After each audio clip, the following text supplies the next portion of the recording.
Hello, and welcome to a new Star Wars Legends podcast. I'm your host, Jeremy, and unfortunately, Dylan decided he wasn't going to answer my texts, so this is the first episode without Dylan. But that's okay. I got Ryan Kinel from RK Outpost. How you doing, Ryan?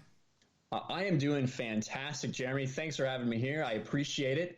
It's a beautiful Sunday morning out here in California. There's no fires by me, so I'm still breathing fresh air. So it's wonderful, man. Pleasure to be on. Thank you. Thank you for joining me on such kind of short notice, kind of not. Yeah, it wasn't too bad. I do have kind of a lot of things going on, so we kind of had to work out a time frame that worked for me. But yeah, man, I'm really happy I could be here. All right, Ryan. So typically when we have a Legends podcast, I ask my new guests what got them into the expanded universe that we love so much. Awesome. Well, I've definitely talked about that a couple times on my channel. And I think that a lot of people around my age have a pretty similar story. So I'm 30 years old right now. So in 1999, when The Phantom Menace came out, I had seen the original trilogy. We had it on VHS. I think we actually had like the special edition ones that were released. So I remember, watching those. I liked them fine. I wasn't like super into them, but I liked them fine. Mm-hmm. When episode 1 came out, I saw it in theaters and I absolutely loved it. I was 11 years old at the time. I was totally into it. And so my mom, in one of those Scholastic magazines that you get at school that you bring home and you check what you want. Oh, yeah. All that. There was the Jedi Apprentice books. And so my mom bought me a couple of those. So that's the young Obi-Wan and Qui-Gon. I think Obi-Wan's supposed to be about 12 or 13 years old there when he becomes Qui-Gon's Padawan. And I loved those books. So we bought like more of them. And I was reading them. When we were on a trip visiting my uncle one time. My uncle sees that. He's like, "Oh, Star Wars books, huh? I think I have something you might like." And he goes to his bookshelf and he pulls out the Thrawn trilogy, Heir to the Empire.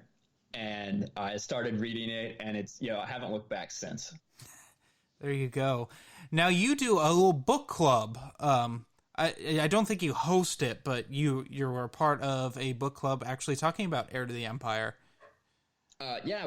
We started an Expanded Universe book club. There's a couple members. It's a rotating thing. So the Heir to the Empire one was on Lethal Lightning's channel. The review coming up in about 2 weeks from now, on November 16th on my channel, will be Dark Force Rising. We're doing them a couple weeks at a time, giving people a chance to read through them. Callum Johns and Evan, the Holocron Keeper, are the other two people we'll probably be rotating around their channels when we do these. And it's mostly geared towards people who haven't read the Star Wars Expanded Universe before or haven't read these stories in a while and just want to take part in an awesome group discussion. Awesome. So what we do is, we'll go ahead, we'll be on the panel, and we'll kind of give our thoughts about the book, and then we'll bring in panelists throughout, most of them who it's their first time reading it, kind of just to give their thoughts and experiences. And it's been really awesome. We have a ton of people who are getting into the Expanded Universe for the first time, which is one of the reasons I started my channel. So it's been great. That's awesome. And I had some suggestions for when you're done with the Thrawn trilogy. Oh yeah? What do you got? I think you should go into the Hand of Thrawn duology. Well, I do think that a lot of people are going to want to go there. And it does make sense. We obviously have one of the things we wanted to do when we started this is because some people were like, well, you should really just do it chronologically, or, you should really start at Truce at Bakura. And I get that. And that makes a lot of sense. But we kind of wanted to give everyone the best opportunity to like really stay engaged in this over the long haul. So I kind of thought that was a really good way to start, something that the vast majority of people are really going to like. So we will kind of see where we go from there. But Hand of Duology is definitely one of those things that a lot of people are interested. It's obviously well connected to the Thrawn trilogy. So we'll definitely be taking a look at that. I also find that Darth Plagueis is a good place for people to jump on, because not only does it enhance the viewing of The Phantom Menace, it also kind of gives a summary of everything that happens in that era, as well as the Old Republic. But you don't have to know everything in order to get something from it. Yeah, I 100% agree. You know, and I just told you how I really got into Star Wars was Episode 1. Obviously, looking back on it, I can see a lot of flaws with the film, but I still have a ton of love for it every time I watch it. But Darth Plagueis does make it so much better. It makes it so much deeper, and you really understand all the machinations that are going on to lead up to this moment. So it's really cool, and that is a great one. Another one that I think is good for people to kind of get started in, if they're like, especially like Anakin Skywalker is your favorite character, or Darth Vader, that Dark Lord trilogy, when you have, Labyrinth of Evil, Revenge of the Sith novelization, and Dark Lord Rise of Darth Vader. Those are really good books too, if people are interested in that prequel, Revenge of the Sith kind of era. Yeah, I mean, personally, I think I'm in the minority of I'm not a big fan of Matthew Stover at all. And I'm not a big fan of the Revenge of the Sith novelization, but like I get why people like it. I'm personally more attached to The Phantom Menace by Terry Brooks. Yeah, but that also comes from being a huge Sword of Shannara fan, and seeing him write Star Wars is very fascinating to me. Gotcha. Okay. Yeah, I'm not aware of any of his other work, but I do have the Phantom Menace novelization. I like Matthew Stover. I really do like that Revenge of the Sith novelization. Same kind of thing with Plagueis, is it provides so much more depth to every interaction and everything that's going on, as the books do, right? Mm-hmm. When we have a book, I don't really time how long it takes me to read a book, but when you look at the audiobooks, you can see, you're looking at like 12 to 14 hours for a lot of the unabridged books. Yeah. That's so much more time than 2 hours when you get in a movie. So it can go deeper. Exactly. I mean, like, I could just go through the list of things I've already reviewed and say, oh, you should review them on your show, but that would take forever, so. Yeah. Do we want to get... Oh, go on. Oh, and obviously it's we can't get anything through anything too fast, because we want to give people enough time to read. We know people have busy lives. Not everyone has read these books, 10 times or whatever. Like I probably have the Thrawn trilogy, so my rereads end up being a little quicker than a lot of other people are kind of like experiencing it for the first time. But yeah, man, it's good. We've got a lot of positive reception. We're looking forward to keeping it moving in the future. Yeah, I'm excited for it personally. I had a great time listening to it. I was cooking some dinner, and I was like, oh, I remember this and that, and like, oh, I haven't thought about that in years. Yeah. Well, one of the things that as I was like going back and looking at him, because it gets talked about a lot, because obviously is kind of it started it all, right? It really started this whole EU ball rolling. But the titles of all three of those novels can have a lot of different meanings depending on your perspective, especially as you're reading through it. Mm-hmm. So Heir to the Empire, you see that cover and you're like, oh, they must be talking about that crazy looking Jedi dude. Mm-hmm. Or maybe they're talking about Grand Admiral Thrawn.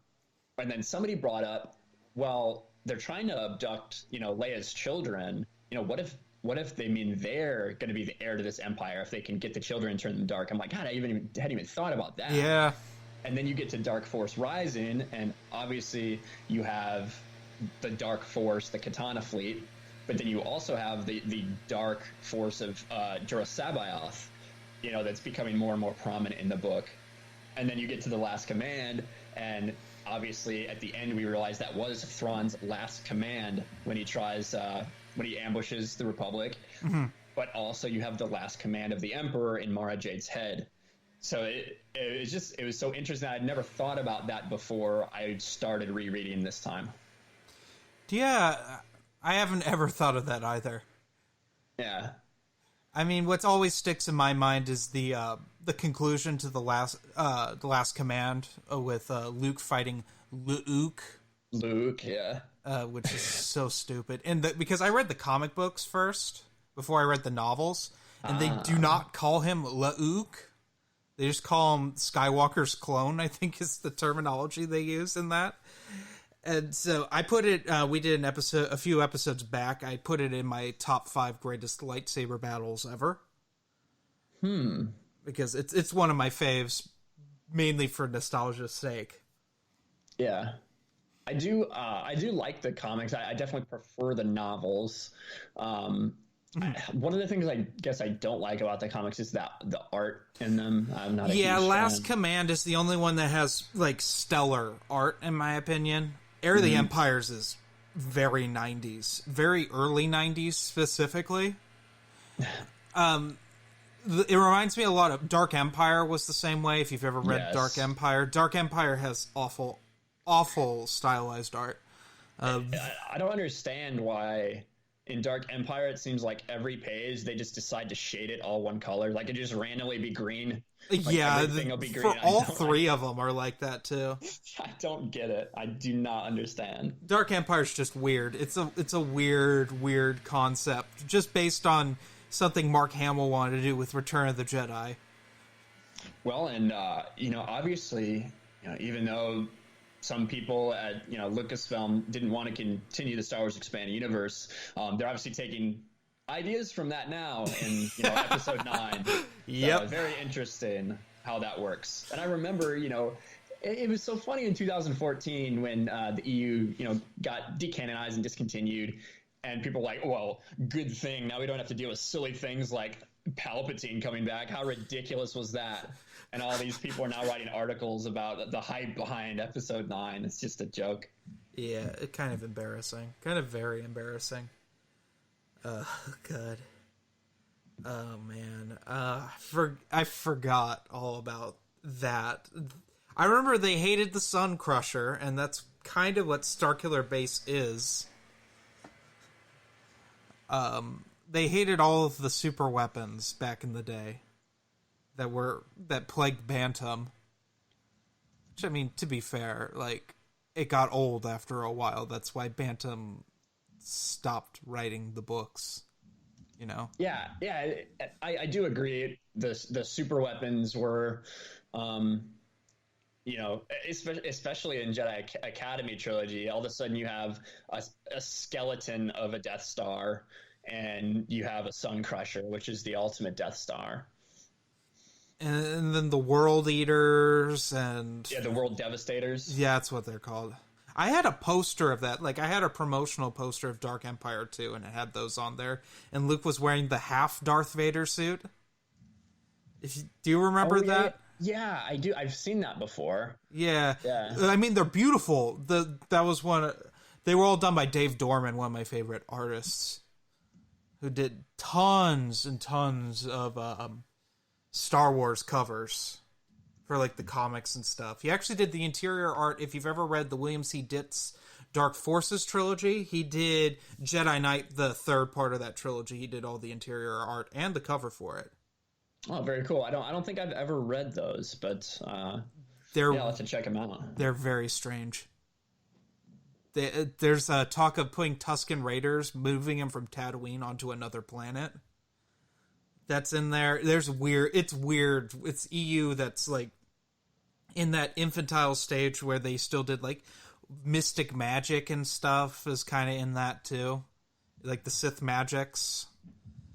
Oh yeah, that we kind of end up getting, delving a little deeper into as the EU goes on. Yeah, and then they back away for a while. A lot of people have different opinions on the like Sith, whether it be Sith alchemy or spells or whatever it may be. I know I heard a lot of people that had an issue with Darth Zana, but not a lot. I'm talking about like 5% of people, but that had an issue with like Darth Zana because of her Sith sorcery or Sith alchemy powers. Well, she needed to have that. She'd get wrecked otherwise. And it's the only reason... Oh, if we can get into spoilers of Dynasty of Evil. It's the only reason she won. Yeah, exactly. And I think it is, Darth Bane is obviously, one of the most epic Sith, one of the most powerful dark side users that we see come to life on the books, on the pages of the expanded universe. So, and when you look at the whole theory of the rule of two, you know, in order to take over, you need to have someone that's more powerful in one way or another. And, you know, Zana proved that she was capable. Because, I mean, he's physically one of the greatest, like, I don't want to say duelists, because he's not the greatest duelist. He's just physically superior to most of the Sith we see in the rule of two going forward. Well, I think that I do agree, and like in that second, what is it? Rule of Two? Is that the second book? Yeah. In that one, you kind of see, you see that Bane he does kind of just become an animal because he's protected by the Orbalisks. So he doesn't need any finesse. He doesn't need anything. He just powers through everybody, like in that duel with the Jedi and Tython. Number one duel of all time, in my opinion. Oh, it's awesome. And especially how he ends up getting tricked at the end. Not tricked, but the Ithorian master, I forget his name, but, you know, puts that bubble around him. It just nearly kills him. Yeah, but you see that, I think in Dynasty of Evil, you see more like, you know, 10 years has passed, and that I think that he's become a incredibly accomplished lightsaber duelist. He's still obviously overpowering, but he learns to live without that Orbalisk armor. And Zana is obviously incredibly skilled, and I thought it was cool how she had the double-bladed lightsaber that with the shortened ends. Yes. Just almost everything about that series I really enjoy. I do think it starts off incredible, and I think the other two books have a lot to live up to with Path of Destruction. Yeah, my Harbition's awesome. My problem with Path of Destruction is not, I think it's a solid book. It's the fact of how it contradicts Jedi versus Sith, the comic, which I don't like in general. Jedi versus Sith, I think, is a very terrible comic. Which is it is awful. I reviewed it years ago. It's very kiddie looking. It's got really goofy art, but it's like this graphic, violent thing. Because I love that battle is so fascinating to me, where they would just destroy the Jedi and Sith, destroy that planet, just by just continuously killing one another on it and just sieging it.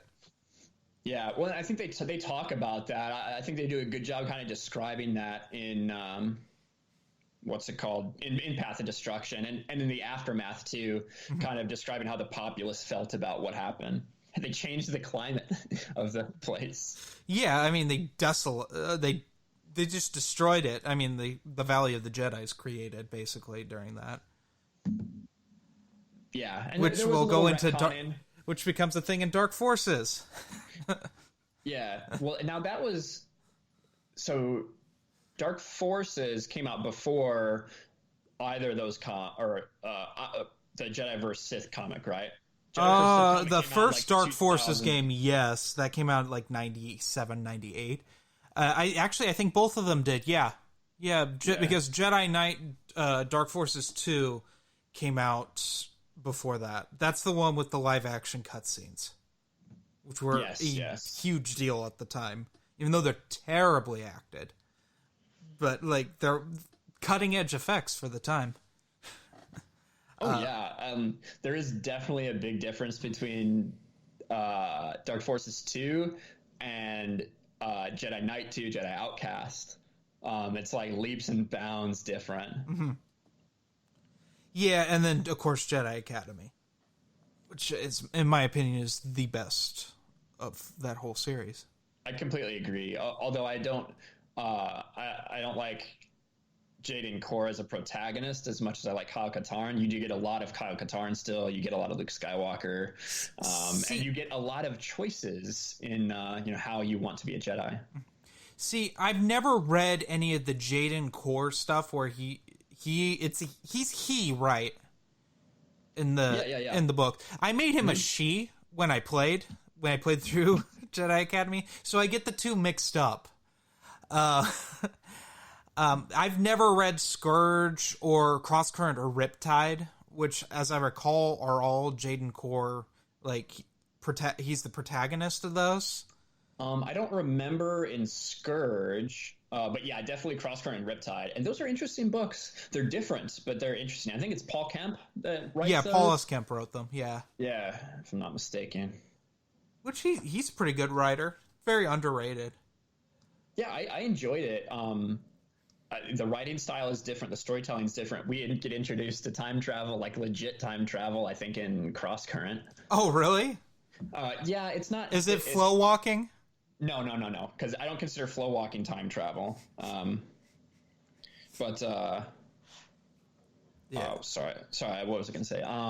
Yeah, but it's like 5,000 years BBY. You have this like Sith, this huge Sith ship that its hyperdrive malfunctions, and I forget exactly what the piece of machinery is, but essentially when you're going into hyperspace, you're kind of breaking the space-time continuum. Yes. And there's a device that prevents you from doing exactly that and traveling in time. Mm-hmm. And it malfunctions, and they jump forward into the future, thousands of years. And so you have like an old Jedi who, it's been a long time since I read it. I think that a Jedi, like Master Jedi Knight, who happens to get caught up in this and travel with them, is still using like a power pact. Yeah, it would be 5,000. It would have been after the Sith War, which would follow the Sith Empire. Yeah. So okay. I'm not, it's been a while since I've read it, but if I'm not mistaken, that does happen. And yeah, so it is a very interesting, different story. And it's just a standalone, self-contained novel. Yeah, isn't it Crosscurrent and Riptide? They're a duology, and then it goes into Millennium Falcon, and then it's Fate of the Jedi. Or does Crosscurrent and Riptide happen after Fate of the Jedi? Well, they definitely happen before. Well, I guess Crosscurrent maybe not. Let me see. I'll open up a book right here. And get my timeline. I guess the one I should probably open is Crucible. Oh, Crucible. Because that would be the most up to date. What are your thoughts about Crucible? I have not read Crucible. Ooh, well, I guess I'll have to ask you later then. I was very hyped for Crucible and Kenobi, and my mom said pick one for your birthday, and I picked Kenobi. What'd you think? I love Kenobi. Kenobi's incredible. Yeah, it's very good. It's in my top 5 best Star Wars books I've ever read. I mean, it's a Western with Obi-Wan. I mean, that's so awesome. It is, and it's very, very low stakes. Yeah, in the grand scheme of things, and which is a departure from the last couple of years of Star Wars Expanded Universe, where the stakes kept getting so big. Yeah, especially the post Jedi stuff. Mm-hmm. For sure, it's almost draining sometimes with that sort of thing. And it's nice to have something like Kenobi, where there aren't that many, the stakes are high for him, but it's not a galactic incident happening. Yeah, exactly. And it's watching Obi-Wan Kenobi try to not be a Jedi, Yeah, and him trying to talk to Qui-Gon, and his isolation, and early on isolation before, because we know he does talk to Qui-Gon, because that's how the last of the Jedi young adult series begins. He talks to Qui-Gon, as I recall. It's been a long time since I read that. And him dealing with his failures. Yeah, it's tough. It's tough to see a character that we obviously know Obi-Wan's story, but we know where he left off in Revenge of the Sith, leaving Anakin to die and Mustafar. Well, I suppose if you read the novelization Revenge of the Sith, you get a little bit different context about it. Like, he knew Palpatine was almost there, I always think of that. Yeah, but then you have obviously what happens in A New Hope, but what happens in between there, right? It's him dealing with his failures. him realizing that the dude that he loved more than anybody else, because Obi-Wan does love Anakin, for all his talks about, I'm sure we'll probably get into the Clone Wars at some point, at some time, because it seems to always come up. But one of the things that I did find intriguing about that series was you go through how Obi-Wan felt about Anakin, especially in the tie-in novels, which I like a lot more than the movies. Yeah, I mean, you get the sense, especially I've read all of the Dark Horse comics that led up from Attack of the Clones to Revenge of the Sith. And there is a volume of it when they collected them originally, all the Republic comics, they called it When They Were Brothers. And you get that feel. And it's like, what's going to happen. They know that they're not telling each other everything, but they have an idea of sort of like Obi-Wan, that he starts to put two and two together about Anakin and Padme, and that's also in that volume is when Luke and Leia are conceived. I mean, nice. Yeah, that happens I haven't read that. Is anything graphic in there? Or? No, they're having like a early morning breakfast at the lake house on Naboo, and they're like scantily clad a little bit in like their bathrobes, and Obi-Wan drives up and is like, "Oh, there you are, Anakin. We have things to do." Well, and that is one thing that like I said, I have a lot of issues with Filoni's Clone Wars, but some of the tie-in novels, I think it's Wild Space. The beginning of Wild Space like takes place as they're being transported from where they battled Dooku, like back to the Jedi Temple. Oh, yeah. I have not read all of Wild Space yet, but I have read Stealth and Siege, which are the follow-ups to that. Gotcha. Which we'll talk about in a bit. But yeah. How I feel about those. So in that very beginning, you see Obi-Wan and Anakin and Padme, and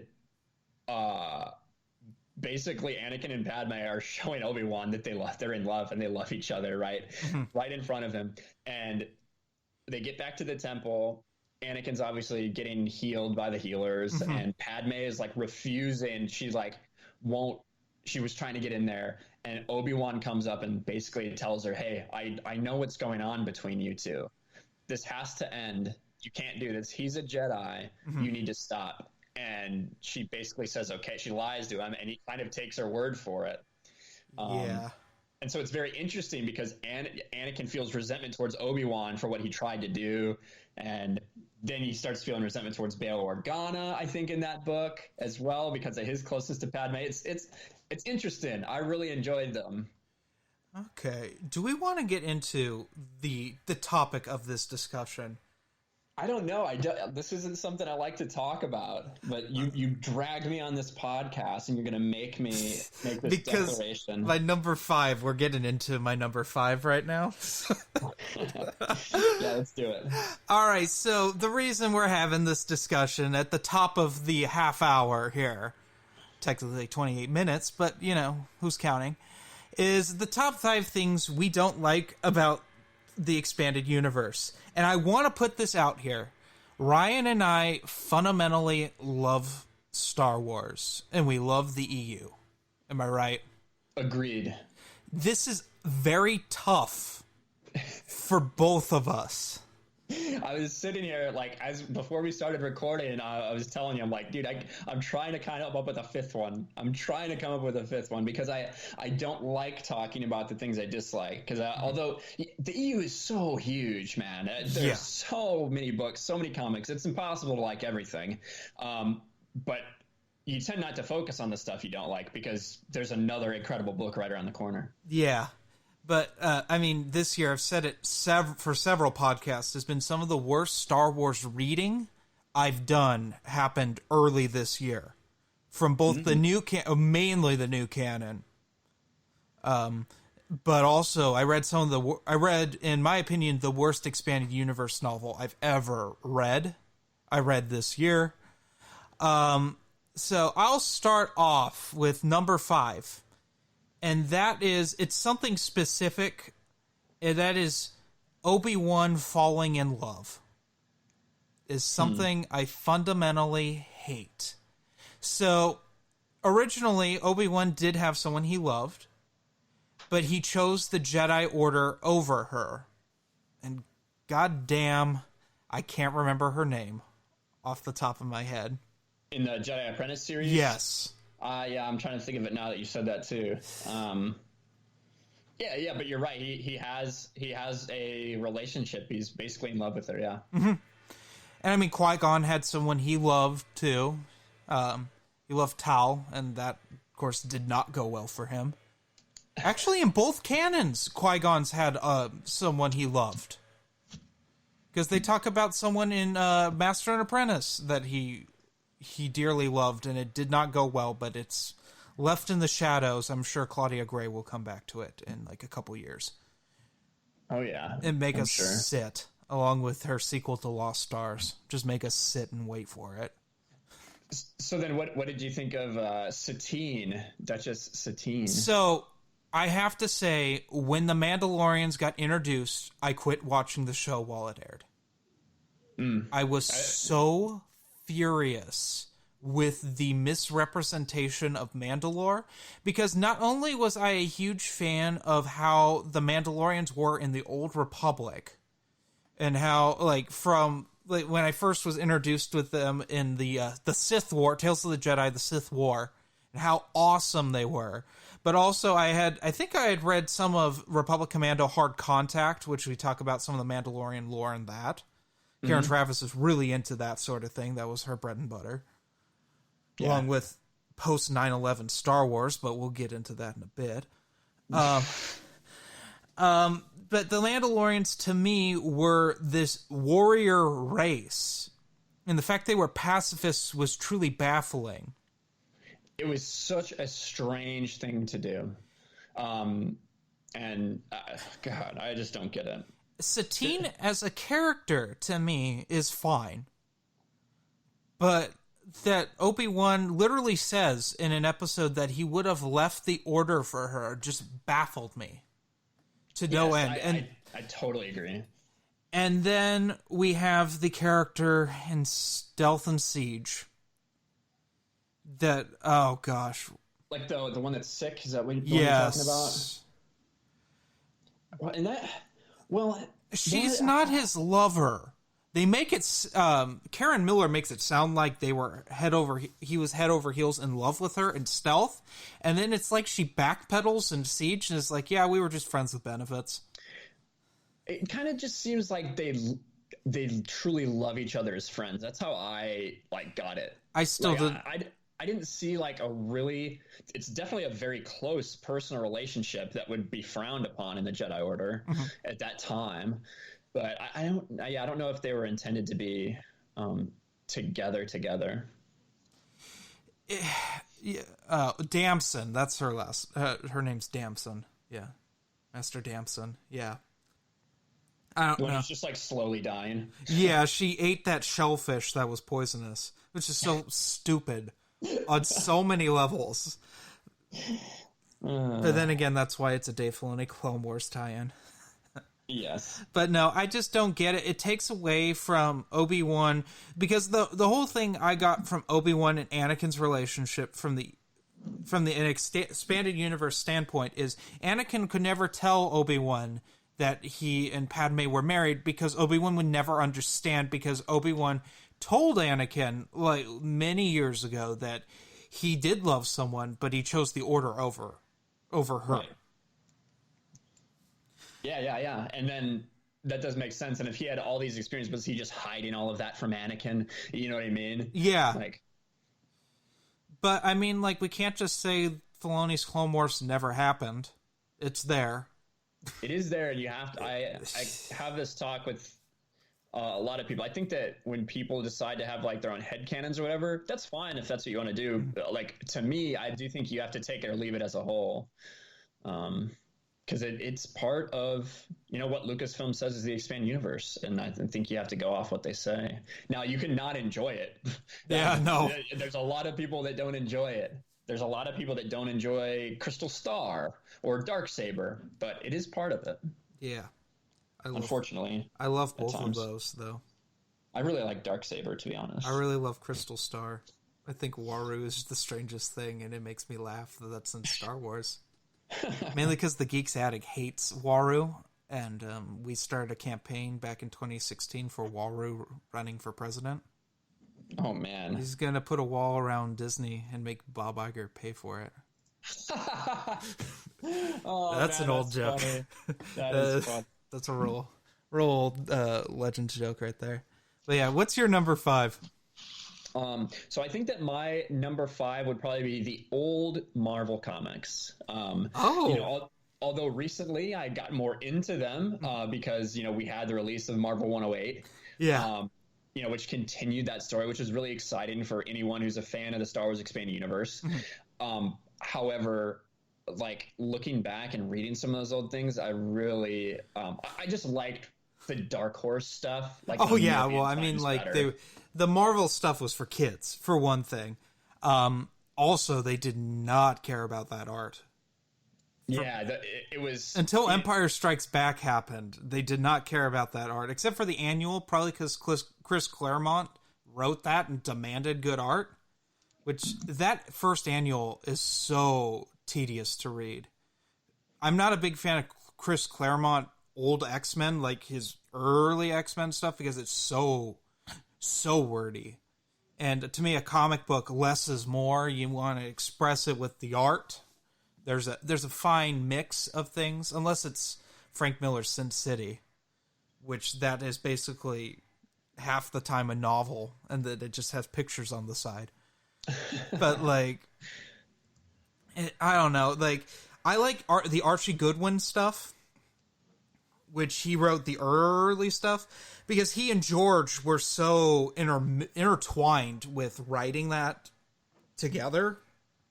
Well, George was writing Empire. He was he read all the comics. I mean, he did that through Dark Horse too. He read all of the comics. He was such a huge comic book fan. And you can see that with Archie Goodwin, and they got along really well. And Archie Goodwin was going to write a story about another Death Star, and George Lucas told him no. That's nice. There was one author he started writing after Empire Strikes Back, and he kept giving Luke a lightsaber when Luke hadn't built a lightsaber yet. And I don't like that guy because he just doesn't care. But Mary Jo Duffy took over after that, and she wrote it till the end. And her stuff's 50-50. So yeah, there's some crap in there, but there's also some good stuff. Lamaya comes from that, and I like that is true. That is one great character that really did come from that. So yeah, that's probably the big takeaway from that. Also, Luke Skywalker in the Shadows of Mindor is extremely enhanced if you read the later stuff. It sort of ties up a bunch of loose ends with that. I was talking about Chris Nelson with Shadow of Mindor the other day, and how no one seemed to care about that book.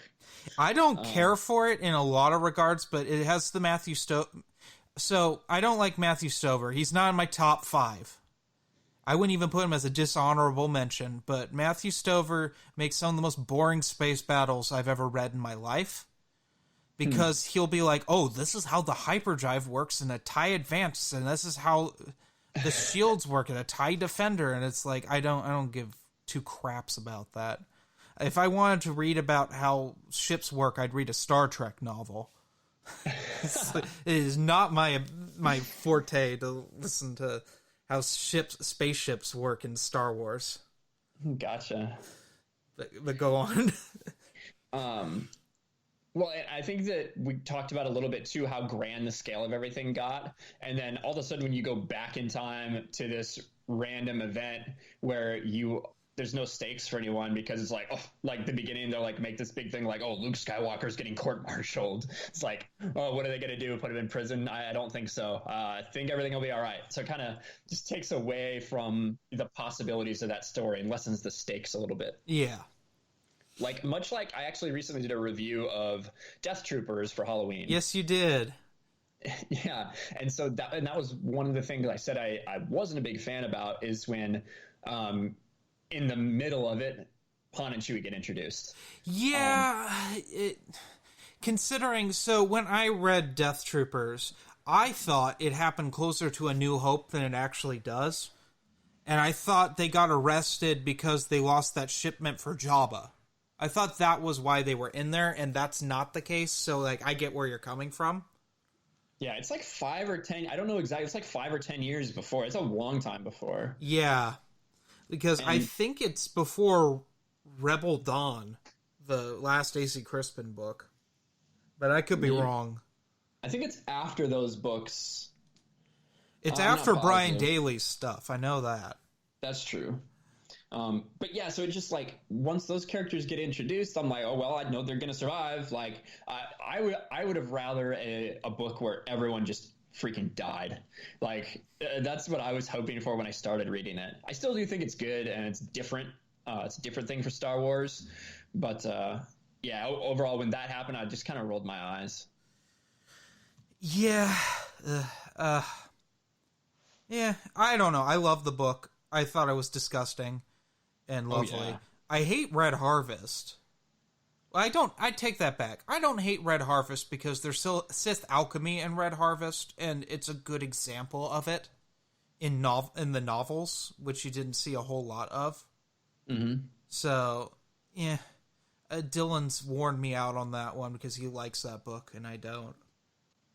I don't like that audiobook, I can tell you that. It's one of the worst audio performances I've ever heard since Scott Brick in Jurassic Park as Dr. Ian Malcolm screaming about chaos theory. You know, I don't like the guy who reads it, but I do like the sound effects in it. In Death Troopers or Red Harvest? Or Death Troopers. Sorry, are you talking Red Harvest? Red Harvest. Death Troopers is fine.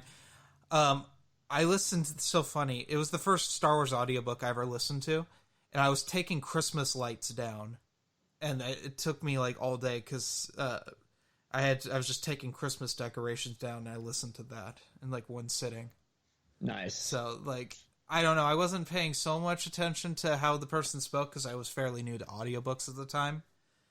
But Red Harvest is worse. You didn't get that Mark Thompson experience? I didn't get that Mark Thompson experience till Aftermath. That was the first experience I ever had with Mark Thompson. Oh, Him man. trying to save that book. Yeah, it's sad that that man was forced to read that. He probably got paid well. I'm sure he did. So what's your fourth one then? Oof, my fourth. Certain characters getting ignored in the expanded universe. This is one I share with Matt. I personally love Lando. There isn't enough Lando in the expanded universe. Yeah, he does get relegated to... He has a fantastic trilogy of books. Yeah, he does. He does, and it's almost like people were too intimidated to write about him after that. Because, I mean, those are some real good stuff. That's, in my opinion, the best stuff that came in the early Del Rey era before Bantam. Lando has the best part of the Black Fleet Crisis. I agree. I'm going to talk about Black Fleet Crisis later. Because, Black Fleet Crisis is a fascinating thing. But other characters, like, get ignored. Many of the characters from Shadows of the Empire are just kind of left alone. Like, yeah, no Dash after a certain point. That's so puzzling to me that we never got more about Dash Rendar. I mean, we got Shadows of the Empire Evolutions, and it's awful.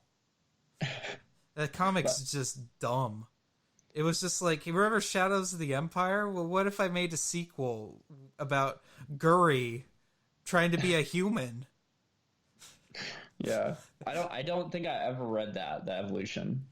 It has some fantastic art. The cover arts are terrible, but the interior art is pretty beautiful. I must say, nice. For the time, it was when Dark Horse really started to show like fantastic like art. I personally love it. Check it out. Yeah, like not a lot of Kyle Katarn. Mm-hmm. And Kyle Katarn was very popular. It's like you have a very popular character, and then suddenly you just throw that character aside. Yeah, so that's actually my number 4 too. Basically, as mine's a little different. Mine was mostly focused on more standalone stuff from characters that get introduced in the New Jedi Order. And for me, that's like Kip Duran. And although he was introduced earlier, Corran Horn, once he really becomes a full-fledged Jedi. We have iJedi, which I absolutely love. We talked about that a little bit. You don't like the first-person stuff. Yeah, I don't like the formatting of it, but like, if it were third person, that'd be a fantastic story. Right. And so I there were so many characters that we got introduced to and just kind of fell by the wayside. Like you said, Kyle Katarn, he just becomes part of the Jedi Council that has a random line here or there in council meetings. And Kyle gets one big moment in Legacy of the Force when he gets sent to, to capture and also plant the tracking device on Jason. And that's pretty much it. Yeah. And Kip Duran's the same way. Kip has some great little stories in New Jedi Order, but then once you move past, he just becomes another member of Luke's Master Squad. Yeah. It's almost like with New Jedi Order, you had so many characters and they're just there. They're just in the background in like Legacy of the Force and Fate of the Jedi. They're just there. Exactly. Yeah, that was the weird thing. And I get like there's only so many things you can release. And I get that. And maybe not everyone was clamoring for a Kip Duran story, but I was. So, you want to hear my number 3? Yeah, let's hear it. The later Zahn books. And what I mean by this is Zahn wrote some of the best Star Wars books we ever got. We got Heir of the Empire, Dark Force Rising, Last Command. You've been talking about them. We already talked about how fantastic they are. Then we have Hand of Thrawn, the Hand of Thrawn duology, which serves as, in my opinion, as a stepping stone out of Bantam into Del Rey. Mm-hmm. To me, it is the ultimate like send off. End of an era. End of an era. And then we get Outbound Flight, which I love. I love Outbound Flight. I've been reading that recently too. I have this bad habit of losing the book I'm reading, and then I have to pick up another one and read it, and then I lose that and find the previous book I was reading. So it takes me forever to read stuff. But you just get to donate that next one to Twin Sons. So Outbound Flight is pretty cool. It's really interesting prequel. Survivor's Quest, Mm-hmm. It's okay. Yeah, but I then agree. Then you get into Allegiance and Choices of One, where Zahn doesn't feel like following his canon that he has established, and so he's like, "Oh, it's Pelion and Thrawn. I want them to hang out together." Well, Mr. Zahn, they can't do that. They're gonna talk over a comm. So I just want these two characters together. That's what I really want. Oh, Mara's there and Luke's there. They kind of feel each other in the Force, but they can't meet yet. And it's like that crap for 2 books. Yes, I do agree. A lot of people love those books, I think, just because they like Mara. It's nice to see Mara pre the Thrawn trilogy. It's cool. But I agree with you. It didn't seem like it made sense to me. Also, I'm not a fan of Mara being at Jabba's palace. Oh, really? Yeah, no, I'm not a fan of that. I mean, why would she have been stopped? That's the thing. Because I think of Mara as a very powerful Force user, even at that time. She could have just killed them all. I kind of disagree. Well, I guess we get a different perspective after we get, Allegiance and Choice of One. But I think that even her herself, she kind of says that she's not the most powerful force user, and that wasn't really the basis of her training. She obviously had that telekinetic link with Palpatine. Yeah. But she was more just like this well-rounded, this well-rounded infiltrator assassin person. But yeah, I agree. You would think that she could probably find a way onto that barge, but I suppose it just all depends how it played out. And don't get me started about scoundrels. Oh yeah. It was kind of, it seemed like it was trying to be like an Ocean's 11. To me, it's fundamentally offensive that we will not spoil the end of AC Crispin's Han Solo trilogy. That's one of, you know how Lucas had certain rules on things in the EU that couldn't be said? I refuse to spoil that trilogy on this podcast, because how Han screws Lando over makes so much sense for Empire Strikes Back. Mm-hmm. And the fact that Zahn said, F it, we're going to have them together again. He just kind of got full of himself. He did. Bit. And I'm going to leave out his new canon stuff. That's not the basis of this talk. Yeah. It's not, I'll say this, it's not the greatest stuff, but it's fine. It's fun to read. Yeah, and it doesn't like. So I have read some of the new Thrawn trilogy, which doesn't feel like a trilogy at all. No, it doesn't, and it's okay. Like, it is kind of Thrawn, but it's kind of not too. Which I'm okay with. I was absolutely okay with Thrawn being different in the novel Thrawn.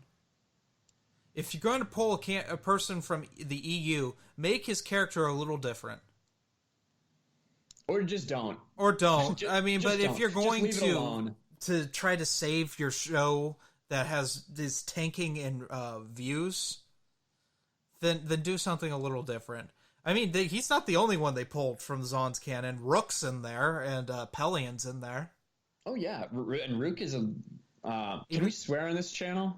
Yeah, go for it. I'll just Rook is a little bitch. Rook is a little bitch in Rebels, and so is Thrawn. The idea that Thrawn would get run around by this ragtag group of idiots in a Ghost is just disgusting. He would have crushed them. This is the dude who's supposed to bring the New Republic to their freaking knees. Are you kidding me? Like, get out of here with that. I hated him in Rebels, and that's the problem with Zahn's Thrawn trilogy. Is no matter what he does in that, Thrawn will eventually become the person that he is in Rebels, who is a bitch. Well, I mean, and have you read the second and third book?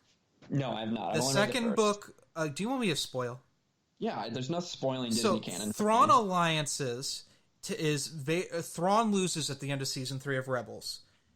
Emperor's pissed at him and is also pissed at Vader and sends them off to a planet that Thrawn and Anakin met at in the Clone Wars.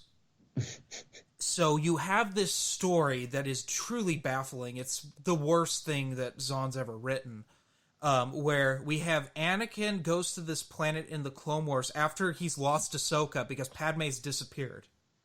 And he runs into Thrawn, and they have to team up to find Padme. Although Thrawn's doing things for the Ascendancy that's never made sense of and never really mentioned again.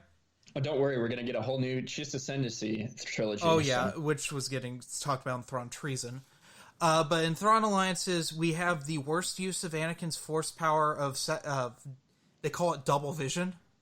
And Anakin or Vader will say, double vision, multiple blaster bolts coming at me, double vision. It's like the worst way to ever write someone using the Force. What the hell? I was craving Chuck Wendig's wibbly wobbly TIE fighters by the end of it. It was so irritating.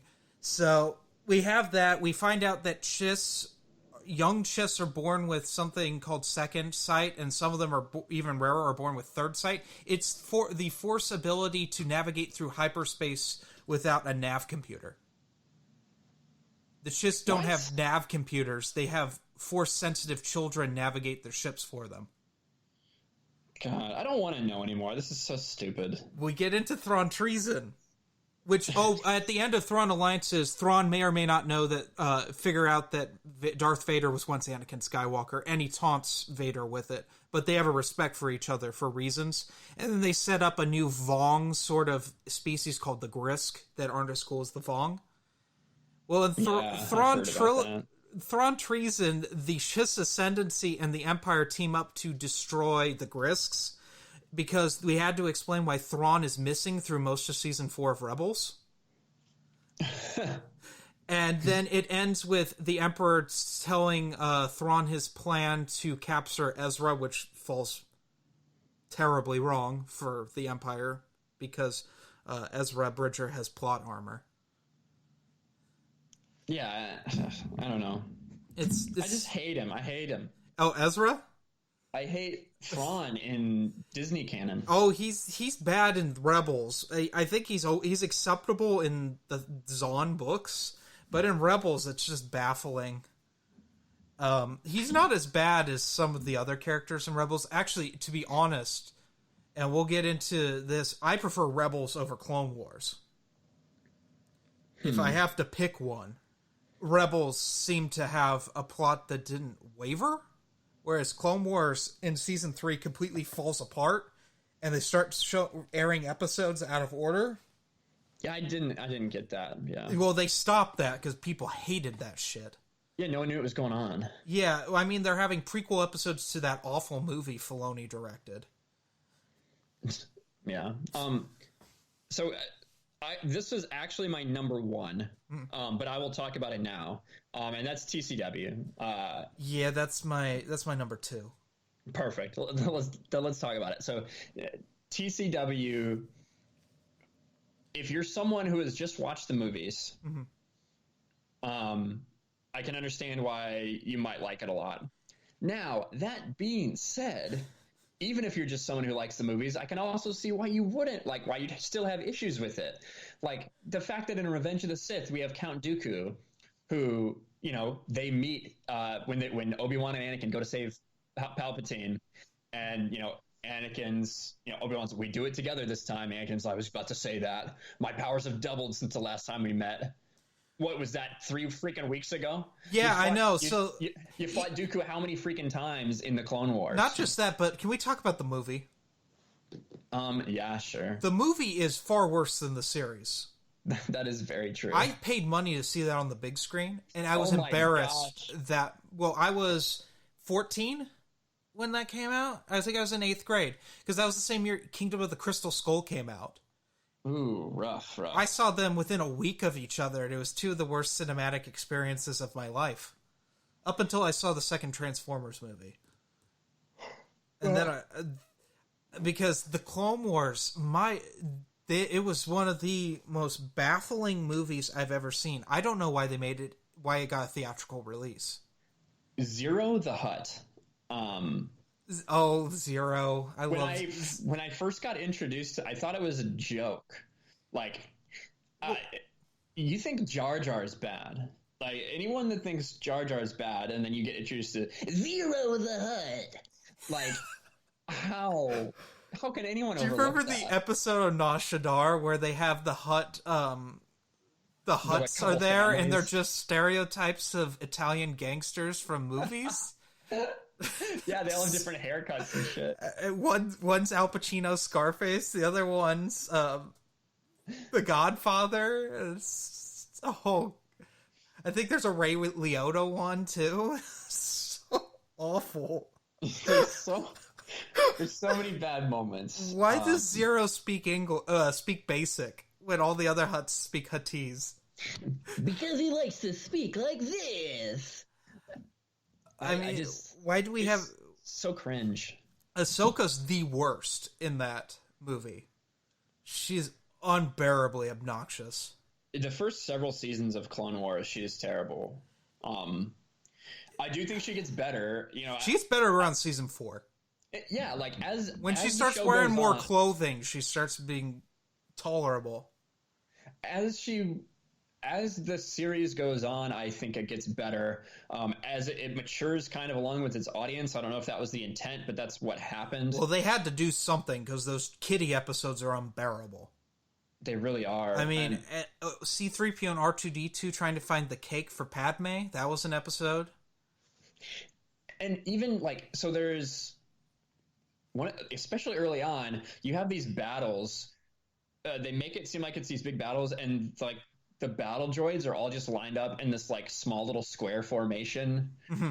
And it's like, it doesn't make any sense. I don't know. So that's when I listen to people who try to say that like Filoni is like would be the savior at Lucasfilm, and although I do think that Filoni is better than a lot of things we're getting. One, he's only done one live action thing, and we're about to see how that was in Mandalorian. And two, like, you know, I do think that he truly does have a passion for Star Wars.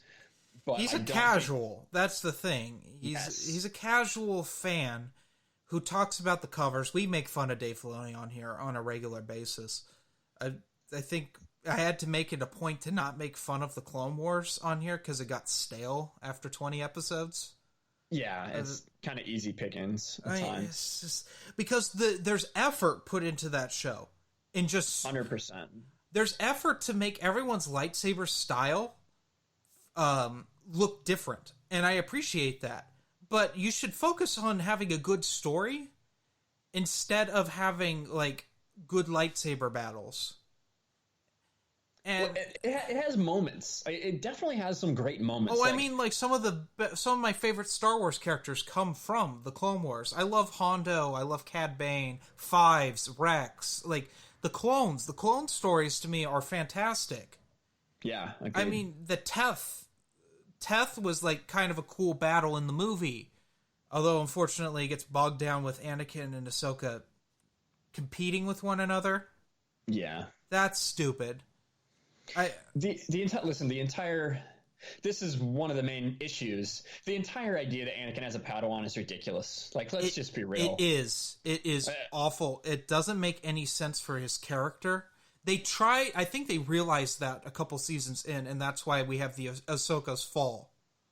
Imagine, like, being like, wow, this Padawan's really tough to deal with. Let's give it to another person who's really tough to deal with, and then after years and years of this, not let him become a master.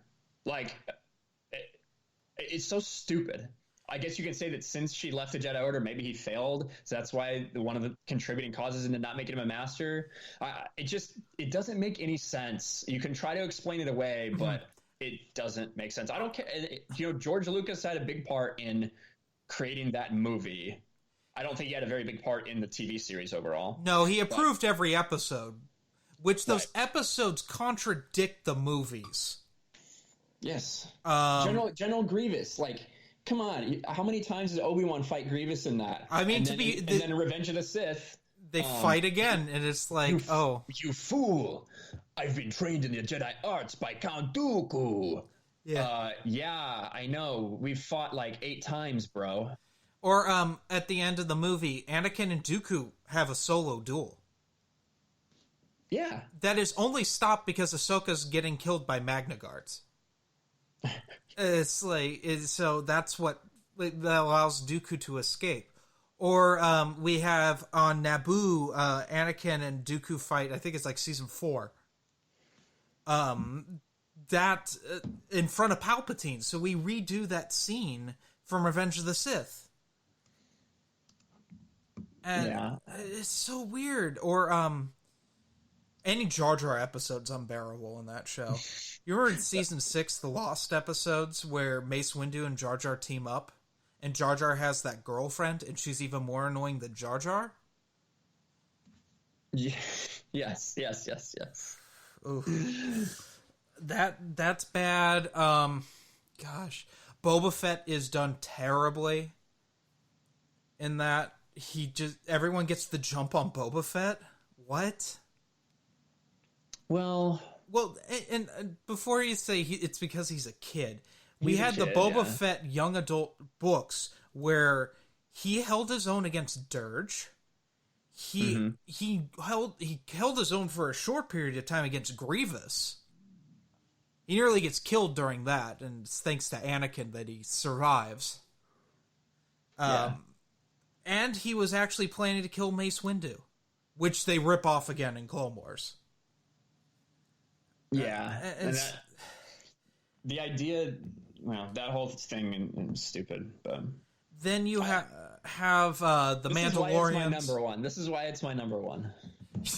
You have the Mandalorians are a peace-loving nation, except for Death Watch, which I thought Death Watch was already destroyed at that point. I thought Jango killed the last member of Death Watch in open seasons, but I could be wrong on that part. But like that contradicts everything Karen Traviss established in the Republic Commando books. The fact that she got kicked from Lucasfilm, she got really fucked over during that. Of course, she was an asshole, but that's still, yeah. Oh, Karen Traviss. We'll never get that Imperial Commando 2.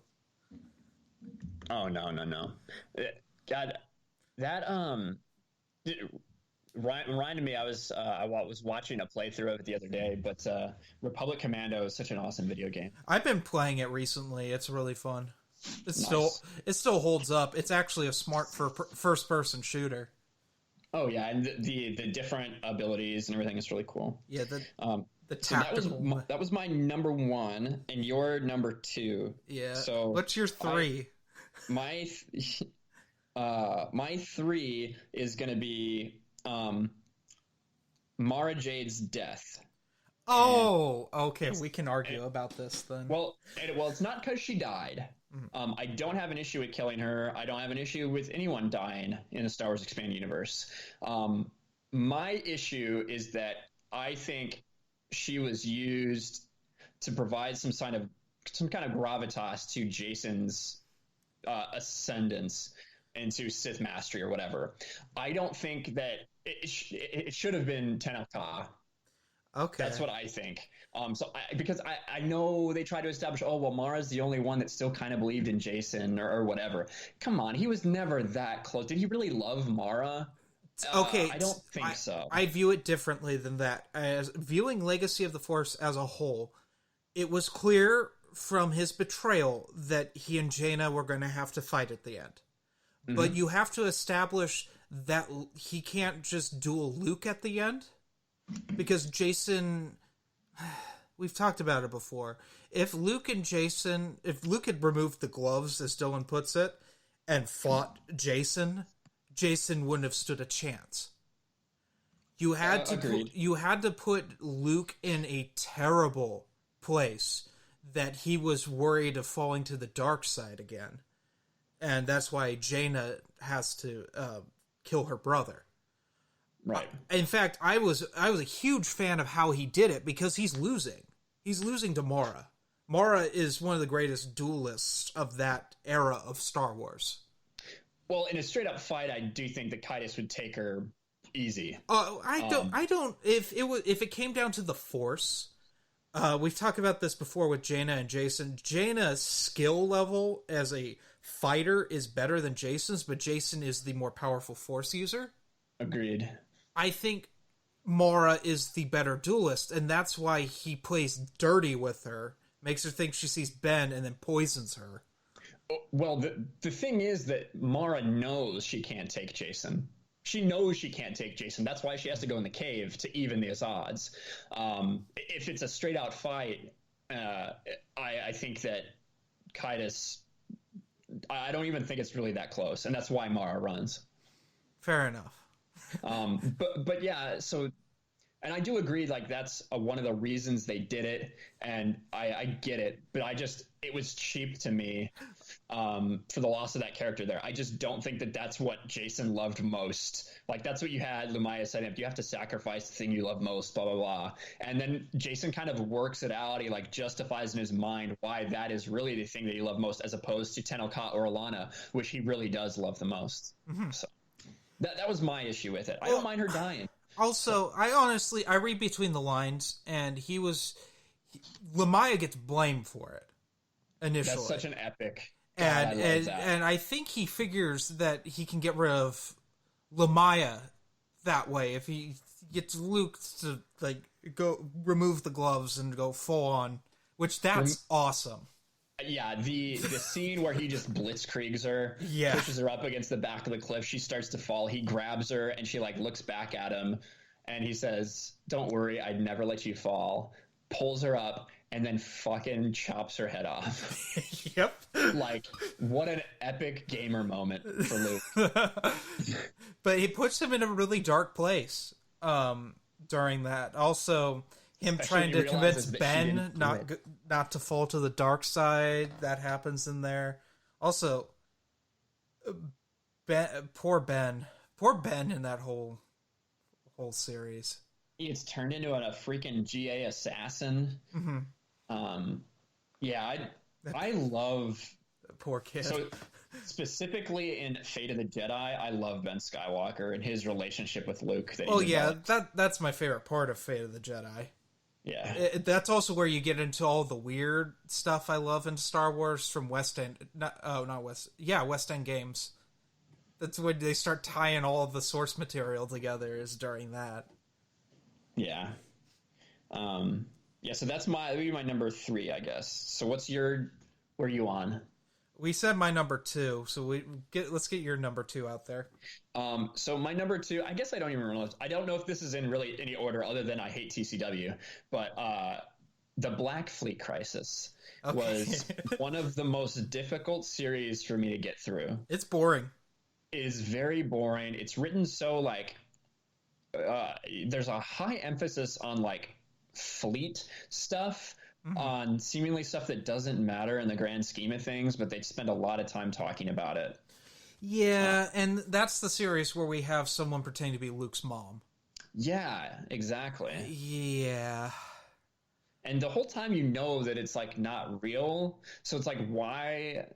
And because I read this after, The Phantom Menace, and Attack of the Clones. So I'm like, I know Padme is going to be, Luke and Leia's mom. So, maybe that was part of the reason that, I couldn't suspend my disbelief. So yeah, I feel it. And I know Matt's going to hate that because Matt loves Black Fleet Crisis. So here's the thing with Matt. I'll tell a Matt story he told me when one of the first times we talked. Because I had just bought Black Fleet Crisis in hardcover, and at the time the first time I bought Black Fleet Crisis, the second time was actually a lot easier. It was kind of hard to get, and he's like, well, that's because it was one of the first 3-in-1 Sci-Fi Book Club hardcovers. He got that hardcover because he wrote the author and said, I can't find your book in the book club size, and the author sent him a copy autographed. Yeah, what the heck, man? That was the 90s for you, right there. Yeah, and that's pretty awesome. I mean, he also wrote Mark Hamill and Carrie Fisher letters, and they sent him autographed photos. Well, I've seen them. I know they exist. I've seen him too. He's got him like hanging up. I've been to his house, so. Yeah, you guys stayed with him, yeah. Well, I've seen them through the internet. Yeah, no, he has the room tour video. We podcast. There's a Legends podcast that was recorded in that. Also, Dylan and I were on Matt's Expanded Universe. That was fun. Nice. Very cool. God, do we want to jump into my number 1? Yeah, let's do it. So first of all, I want to get into some dishonorable mentions. And the one rule I gave myself for this is my number 1, if I didn't give me this rule, would be like, it hasn't been continued yet. Yeah. That irritates me to no end. But that's what we fight for. That's like the easiest thing to say. Or like, well, and I mean, we got 108. We got 108, and it's a movement in the right direction. Which 108 was so fun. It was really fun. And it was some really good art. If I had just picked up that and read it and it hadn't meant what it meant, I would have been like, okay, well, cool story. But obviously it means so much after what's gone on the past 5 years. Yeah, it was a fun one. So we'll get into a couple things I hate. And these are just kind of like irritating things. We talked about this before the podcast, the Bantam super weapons. Mm-hmm. I got old after a while. We'll just call it Bantam tropes. Why does Leia always have to be kidnapped? Why does Luke have to be nerfed every Bantam book? Yeah, when people say like Luke Skywalker is so OP in the EU, like, man, you must have not seen Luke Skywalker struggling to fend off like 6 stormtroopers. Like, Yeah, you obviously haven't read Planet of Twilight. That is the worst example of it. It was something like, he can't use the Force on this planet because someone gets struck by lightning. It's like, what? Oh yeah, and that comes back in Fate of the Jedi. Yes, it does. It's actually done well in Fate of the Jedi. Yeah, but or Leia's drugged and fights this dark Jedi Hutt. That's also in Planet of Twilight. God, that was weird. But also I don't like Clone Jedi Love, which comes in Karen Travis's Republic Commando books. Attain and Darman having a baby is just bad fanfic. In books that I might add are really interesting to read and are a nice different take on Star Wars. Yeah. But at the same time, we also have the irritating thing of Karen Travis hates writing Jedi, and it's pretty clear in her books. I mean, she became like the clone person, the Mandalorian person. Yeah, that was her. Clones and Mandalorians, that's her bread and butter. She has a Jedi, they're either obnoxious and like annoying, because she writes in No Prisoners. We'll get into that when we go into what we're reading, but I'll get into it briefly. Ahsoka is such a stick in the mud brat. Well, that is pretty true to her character. So, but I mean, like, I just got off of reading Stealth and Siege, where she's like the best part of those 2 books. But she because she's interacting with Callistia and her Jedi and that Jedi sect that are like rogue from the temple, right? And she's just like baffled by them and like horrified that they're all going to fall to the dark side. And it's like, do we need this every 5 minutes in this book? Is Ahsoka like genuinely worried about these people for like nothing when they're being attacked by battle droids? It's like, dude, there's more pressing matters right now. But like, right. Karen Travis is just like, or it was really annoying in Revelations when you stop, the main story ends, and then we have the epilogue about what the Mandalorians are doing. It's like, Karen Travis, this isn't the point of this book. Point of this book is Jaina and Jason are about to fight to the death, and it's just been set up. Like, and now we got to talk about the Mandalorians. Like, no. I did really enjoy the Mandalorian parts of Legacy of the Force. Oh yeah, no, they're refreshing. But it's just that one part was just irritating. Yeah. Karen Travis, and then she called people Tala fans when they didn't agree with her on the forums. Really? That's funny. Yeah, that was a thing. But we'll get into my number 1, The Force Unleashed. I hate everything about The Force Unleashed. I think it's one of the worst things that Lucasfilm ever did. I think it's the worst thing that LucasArts ever did. I think, actually, I take that back. Star Wars Kinect is worse as a game. But Force Unleashed is so stupid on so many levels. We have what we talked about that we hate in the Clone Wars with Anakin having an apprentice. I think Vader having an apprentice is also stupid.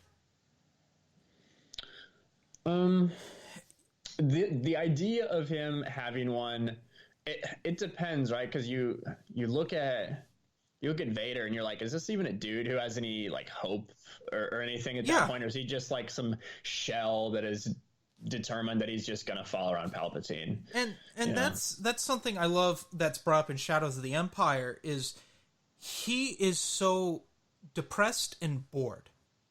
Yeah. And him fighting his son was the best thing that has happened to him in decades. It was the most challenging thing he had ever, like, even though it doesn't look like it, Luke pushed him, because Vader's not in his prime anymore. Right.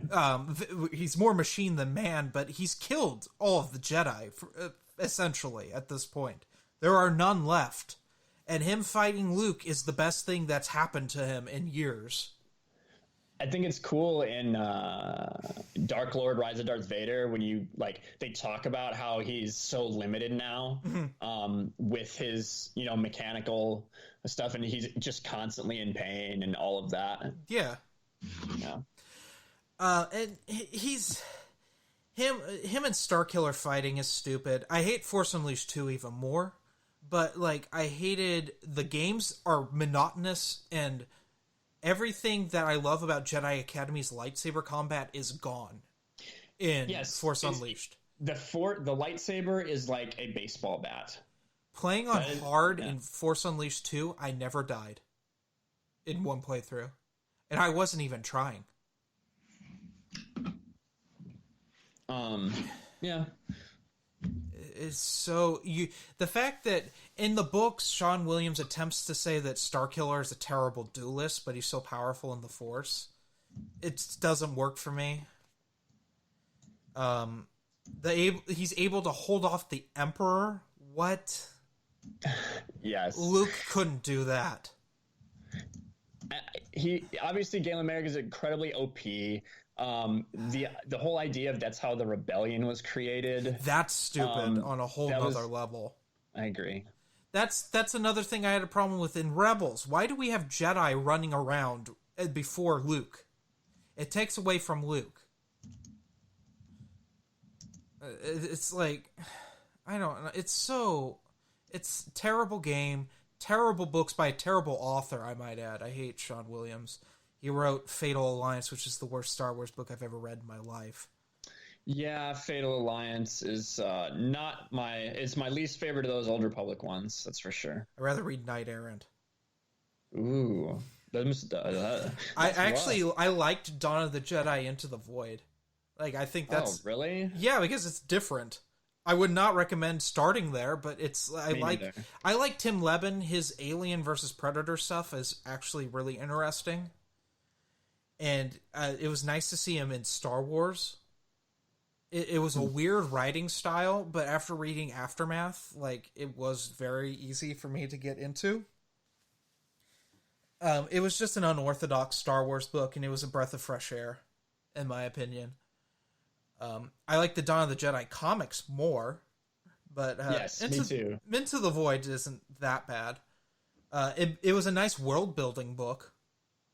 It's just like if you were to like the people that say you should start chronologically with that, I'm like, you must not want people to read the rest, because if you read that, it's nothing like Star Wars. No, not really. No, it's not.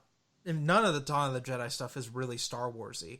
In fact, in my opinion, Star Wars stuff doesn't get super Star Wars until Old Republic Annihilation. That is one of the most Star Wars books I've ever read in my life. I loved it, but it is a super weapon. It is a dude sneaking on there. I mean, he's in his underwear, but like that's like the only difference. And he is destroying a super weapon. It is really good, and the connection between Satele and Jace, and you're like, what? Oh yeah, it's so good. That's how that book starts. Is basically you get told about like, because I played Star Wars: The Old Republic before I read this book, right? And I'm like, oh, Satele Shan, she's a badass, she's Grandmaster, all right. And then I read this book, I'm like, she slept with this dude? What? She had a kid? What? So it's kind of mind blowing. Well, I never played the game. Oh, okay. Just reading these books and reading the comic books, I was like, yeah, this is awesome. I don't even know who these people are. This is okay. I'm completely invested. Yeah. It was a fun read, but like that is the first Star Wars book, if you're reading chronologically, that is super Star Wars. Because if you're reading just the novels, Dawn of the Jedi is really Into the Void is really weird. Revan is just not good. It's boring. Except for Scourge. Scourge is like the awesomest Sith in that book. Then you got Fatal Alliance, which is dog shit. And then you have Annihilation, and like, Red Harvest is in there somewhere, and that's not good either. But yeah, Annihilation. The most Star Wars, the Old Republic Star Wars book you'll ever read. Yeah, I agree. It's fun. It's a real fun book. It really is. And A lot of people didn't like Revan. I liked the book. I didn't necessarily agree with some of the choices they made explaining his history, but as far as the book, I liked it. It's fine, except for when Revan or the Jedi Exile are on there, they're just boring. Like Scourge and Scourge's plotting and stuff is super incredible. I loved it. I loved him in it.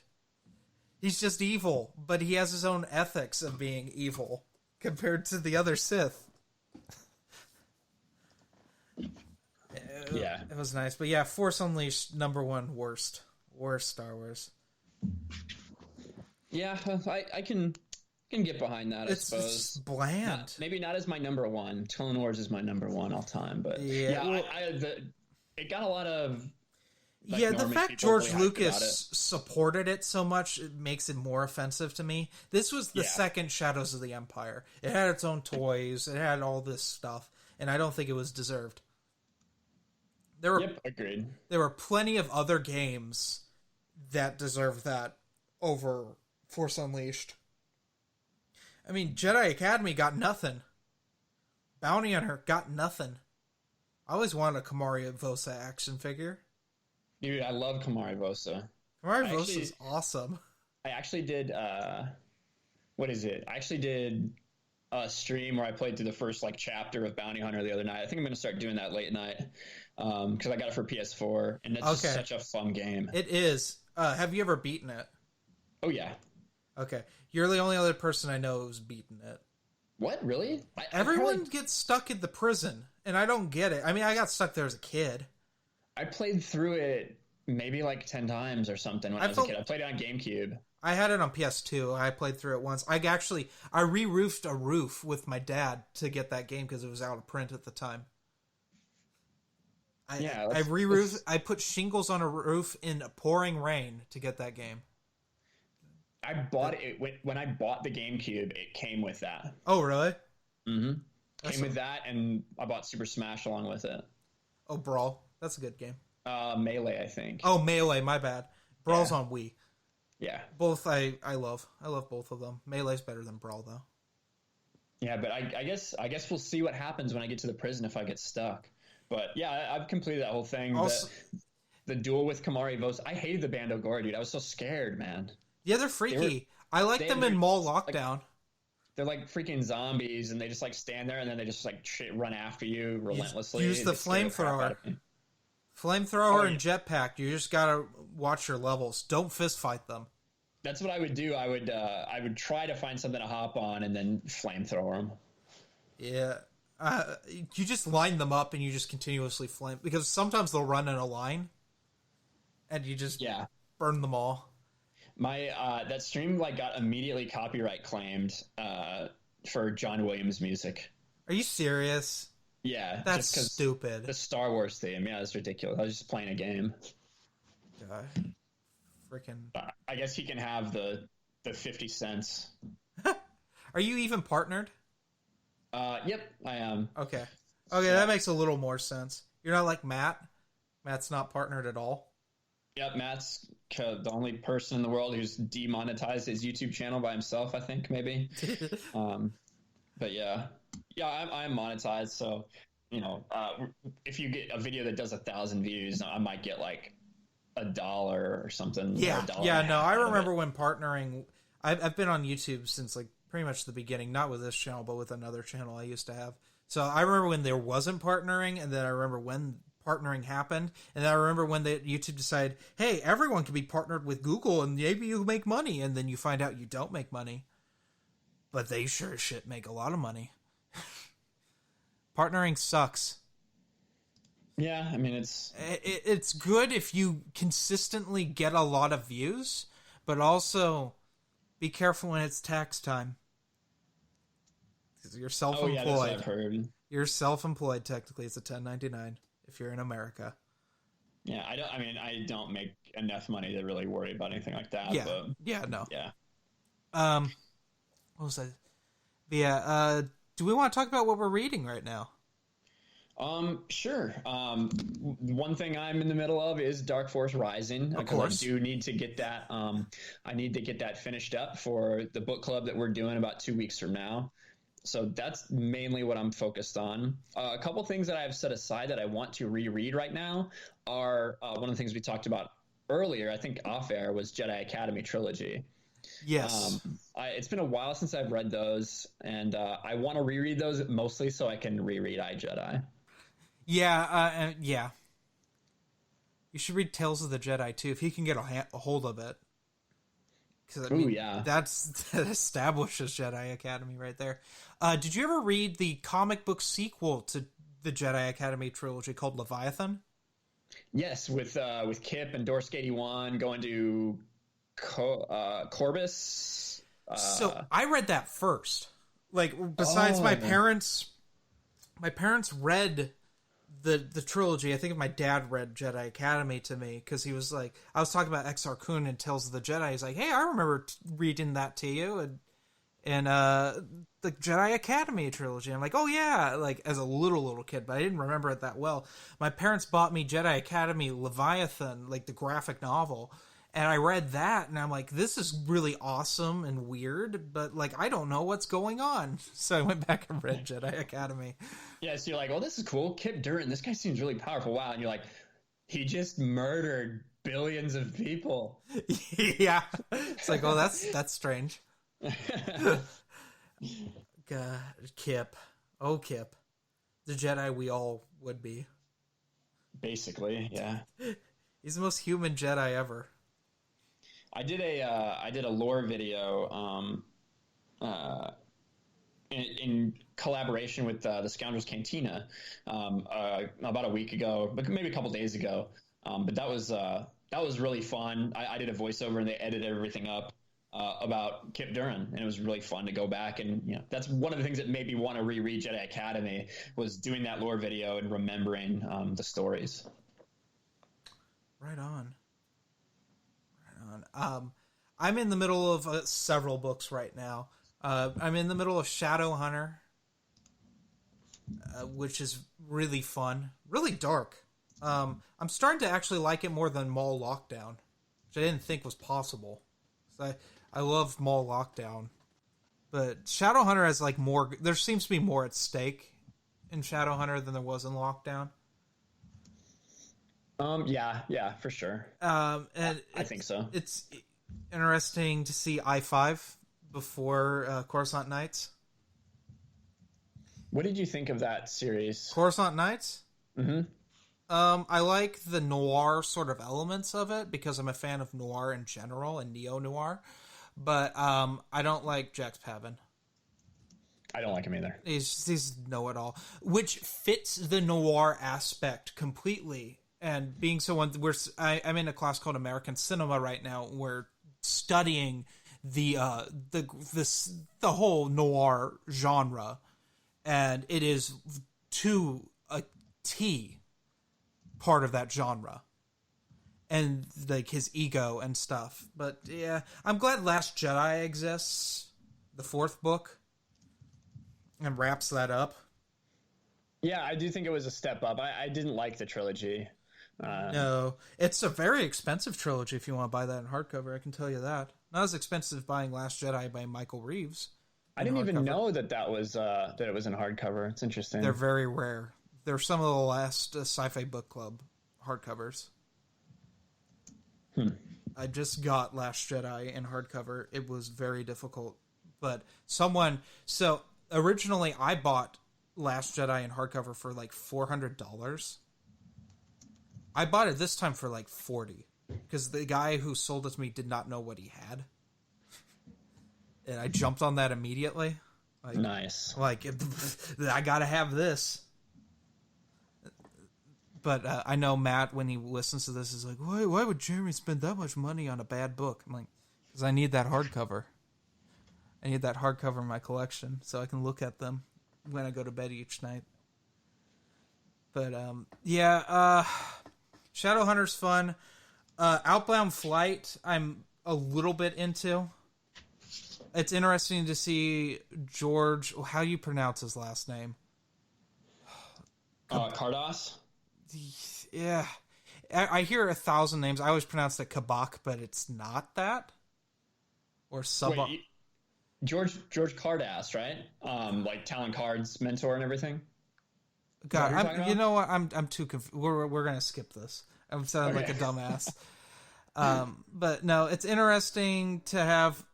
It's basically Thrawn, the novel, but better in a lot of regards, because you get Thrawn's interacting with someone from the Republic instead of the Empire. Right. In the beginning, it's like, oh, I've read this before. And I'm like, it made me think, oh, Timothy Zahn, the first half of his book is just a ripoff of a previous book he read. It's almost copy and paste at times. Yeah. That's funny. Yeah, whenever Thrawn's in there. But Outbound Fletch is kind of weird. It's just a weird thing. To me, I don't think it's going to explain enough enough questions that were left from why things were the way they were in the Thrawn trilogy. And why the clone exists. I don't think that's going to get explained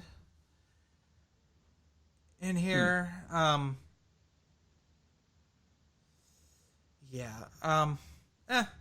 It's fine. It's fine so far. I'll probably love it, or I'll hate it. Either or. I'm okay. One or the other. No in between. No in between. I don't think it's going to be like, it's okay. But right now, I'm in the middle of what I'm calling post 9/11 reading. It's Karen Travis's The Clone Wars No Prisoners. So Karen Travis has this style, and I've coined it. There's a term that people use when studying film. There's an era of film. We're still in it, technically, called post 9/11 cinema. Well, something like The Bourne Identity is considered post 9/11 cinema. It just changed the way we film things and the American outlook on things. Karen Travis has this ability to just like reference the wars in the Middle East in her writings, because she was a war correspondent forever and a police correspondent. That's why she knows all the tactical jargon and stuff. That's her expertise. And in this, I mean, we got young Pelion. We have young Callistia. We have Callistia in her body still. Right. And her Jedi sect. So Karen Travis is bridging Bantam stuff to the Del Rey stuff, which I love. So the whole thing is Anakin sends Ahsoka and Rex to Pelion's cruiser so he can get Ahsoka out of his hair so he can spend some time with Padme. And Pelion intercepts a transmission from Callistia's Jedi Master, and they're going to rescue an agent on this planet that isn't planet Iraq, but is just Iraq. It's the most... and they're rescuing her, and because she's a sleeper agent. No, she's not a sleeper agent. She's just a spy, and she's in there, and she's trying to infiltrate this movement that's aligned itself with the separatists and is trying to overthrow the dictator, cough cough, Saddam Hussein, cough cough. And shit goes wrong, and she's being held hostage, and she happens to be Pelion's girlfriend.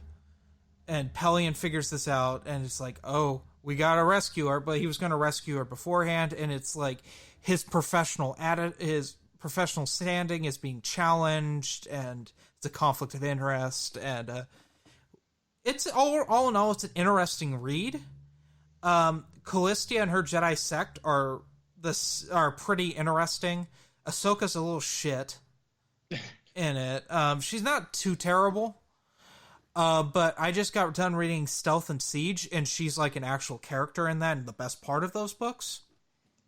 The Obi-Wan's lover's Taria Damson in those books. That's her full name. Oh, okay. I just remember, because she and Ahsoka interact and they like team up, and it's like some of the best parts of the book. Those two books are them interacting with one another. Mm-hmm. But like I just came off of that. That happens later on in the Clone Wars timeline, but not because that Clone Wars timeline is such a mess. So I keep getting confused as to how old Pelion is. because Callistia looks at him and says, like, oh, he looks like he's in his 40s. But he can't be in his 40s because he's in his 50s in the Thrawn trilogy. So he's like in his late 30s. And then they say his age or something, and it's just inconsistent. Also, the planet is just Iraq. In fact, I never made that kind of connection before. Oh, it's the second war in Iraq when Saddam Hussein got overthrown. It is just that. In fact, in the audiobook, they all have Middle Eastern accents. All the rebels on the planet, they all have middle Arabic accents or whatever, and it's like, really, we going this far in this? But the honestly, the best parts of the book are Rex is one of the main characters, and it's the only novel I can think of where Rex is like, you get Rex's thought process. And it makes me, it's like, oh gosh, I forget how good of a character Rex is.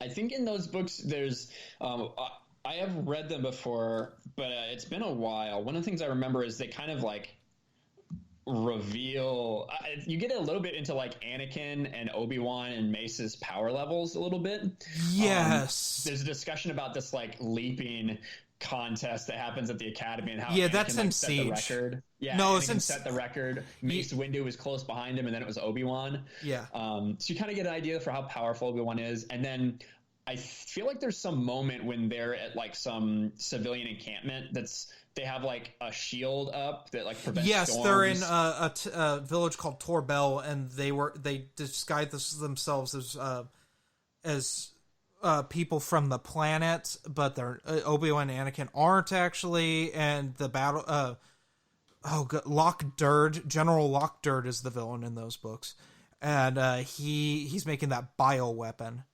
and he has his battle droid siege the village for the whole book, and it's like Anakin and Obi-Wan nearly die of like radiation poison and starvation. And Anakin like does like some absolutely like ridiculous level stuff to maintain that shield. Yeah. It was Starkiller levels of ridiculous.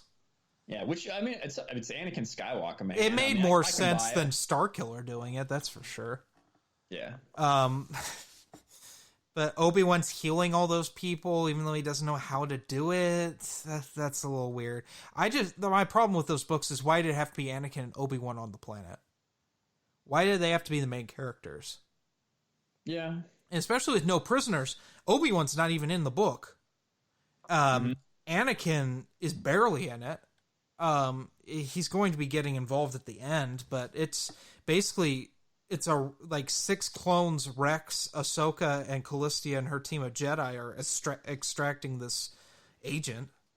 It's a short book, but it's like shortened to the point, which is something I like about when Karen Traviss does a shorter book. It's like, there's not all the political rambling and like, oh, the Jedi don't care about the clones are slaves sort of thing. That's not really brought up in this. It is a little, because Callistia thinks it's fundamentally, and her Jedi sect think it's fundamentally wrong. They're breeding clones to die. Right. And that makes sense from Callistia's standpoint, in that they're rogues from the Jedi Temple. And it's weird. There's sexual undertones in this, like with all of Karen Travis's work. Mm-hmm. It's not as bad in this as like 000. Where clones are hooking up with waitresses and stuff in that. It's on par with the end of 000. Do you remember? Have you read 000? It has been a long time. I read them when they first got released. So I don't remember too much about it. I was never like, I enjoyed them, but I was never a huge fan of the clone-based stories. Just based, yeah. I love Hard Contact. Hard Contact is a great novel, but 000 has its moments of just being brilliant, and at the end, when Delta Squad, Omega Squad, their trainers, the Mandalorian traitors, Attain, the other Jedi, and another clone and an ARC trooper, they form this Mandalorian hunting party, and they just go wild in the Undercity of Coruscant, and they just kill all these terrorists. It's like one of the best parts of the book. One of them, that's awesome. This Mandalorian like space dog on someone, and it eats someone. It's like blunt, violent, and to the point. And you have that in No Prisoners too, where Rex just shoots like this rebel terrorist in the face, like without question. The guy like asks him like, "Oh, I wondered when the Republic will show up," and then Rex just shoots him point blank in the face, and it's like, damn. Like he does this in front of a Jedi and everything. Like it doesn't matter what you have to say for yourself. I'm just here to get this person out, and I will just do what I need to do that. Yeah, and like it just seemed, it was one of those moments that's like so like real life, and I was like, fuck yeah, this is what I want in my Clone Wars book. War is hell, and Karen Traviss does that like the best in the EU, in my opinion. Yeah, I do agree with that. She does like show the brutality and the kind of the reactions of the troopers involved better than anybody else. And that was one thing that was good about Filoni's Clone Wars, was you got this personal level of the clones. You know, even if it did kind of reverse some of the stuff that she did. And it's weird. It's so weird to see her write a tie-in to Filoni's show, because I mean she did the movie novelization too, which is actually really good. It references a lot of EU, if you've ever read it. Like Jabim is referenced heavily in the beginning. Can you say it again? Jabim, the comic storyline. Yeah. Also known as Anakin Stepping Stone to the Dark Side, the comic. That just reminded me of something from the Clone Wars that I wanted to talk about earlier. We were talking about Sabine, and there's that one episode where Sabine is being held captive, right? And I know exactly what you're talking about. Yeah, and Obi-Wan's sitting there, and he's like, "Who are you going to choose? Like, are you going to murder me in cold blood? Blah blah blah." And Anakin just like walks up behind him, and a lightsaber comes through his chest. He's like, "I will," and it's like, and then they place the Imperial March a little bit. And Obi-Wan's just like, "Anakin, what the hell?" And he's like, "What?" Or remember when he strangles Poggle the Lesser? Yeah, in that show too. That's like those are like the two highlights of season 2 right there. Or when he thinks Obi-Wan's been killed, when they put Obi-Wan undercover in that weird arc, and he like beats up Obi-Wan thinking that he was Obi-Wan's murderer. Or Anakin has some good moments in that show. Or he beats up Senator Clovis, like he just like tries to break his hand with his mechanical hand. That was pretty funny. Yeah, I hated Clovis. Clovis is just a sleaze bag. Did you read not Leia, Queen Shadow by E.K. Johnston that came out earlier this year? No, I did not. That book's Ambium the book, like nothing happens, but you see, it has like a good moment where you see Clovis like starting to hit on Padme. And he like literally does these things to help her out so he could sleep with her. And like she rejects him, and it like establishes that relationship in Clone Wars. It's like one of two highlights of that book. Because the rest that book literally has no plot. It is the most boring book I've ever like read. Yeah, I've read so little of any of the new canon, and the stuff I've liked I haven't liked, or stuff I've read I haven't liked, so I kind of stopped reading. That's okay. You're saving a lot of money. That's good. Yeah, I'm at my wit's end with that new canon. We got that new Resistance book coming out. I have it pre-ordered on Audible, so we'll see if that's actually any good. It'll be the first book that Rey's a character in the adult fiction that isn't a movie tie-in. Sweet. Yeah, like it's. We'll go off on a little side tangent briefly here. It's like you're not allowed to write about Rey, Finn, or Kylo Ren in the new canon. There's been some post stuff like Resistance Reborn or whatever this is, right? Yeah, it's going to probably be a Poe Leia book, but we're going to have Rey and Finn in it. But they just don't do anything like. I think they'll do something. Like, I think it's finally allowed to do that because up until this year, we had one young adult novel called Before the Awakening that had Rey and Finn in it. That's it, and it's garbage, and nothing happens. And then they show up in the last arc of the Poe Dameron comic series because Poe's telling what happened to Black Squadron after Force Awakens and why not all of the actors came back for Last Jedi. Like Charles Soule's like, "Ooh, I gotta fix this. There's people missing that were in Force Awakens that survived Force Awakens that aren't in Last Jedi." So he starts trying to tie that together. Yeah, and that's what you see. Like, I saw a comic panel the other day when they're like, "Hey guys, we fixed it. Look," and it's Leia hugging Chewbacca after they get back in A Force Awakens, after Han's died and everything. And it's like, come on, guys! Like, what is continuity to you? Yeah, I don't know. What have you read of new canon? I read the first thing that came out, like the Rebels tie-in. Yeah, I'm about to review that or something. It was okay. Yeah, I read that. I read about half of Chuck Wendig's first book, Aftermath. I couldn't get through any more. It's so poorly written. Mm-hmm. And then I read the first Thrawn book. Okay, so you haven't read the movie novelizations? No. It just doesn't interest me enough. Yeah, I feel it. If this new Rise of the Resistance book is not good, I will not continue. I'm just like at my wit's end of Star Wars, and I have so much EU I want to read that I haven't read yet. And it's like, oh, I can't do that. I gotta stay topical. I mean, shit, I haven't released my Thrawn Treason review yet. That's been out for like 2 months. I haven't released my Black Spire because they're releasing like a book a month. And it's so hard to keep up with it and read EU and stuff. It's like you look at the Geeks Attic, he's constantly overwhelmed by all the new canon. Yeah, well, he and I like complain about it all the time because there's no quality control, it seems, this year.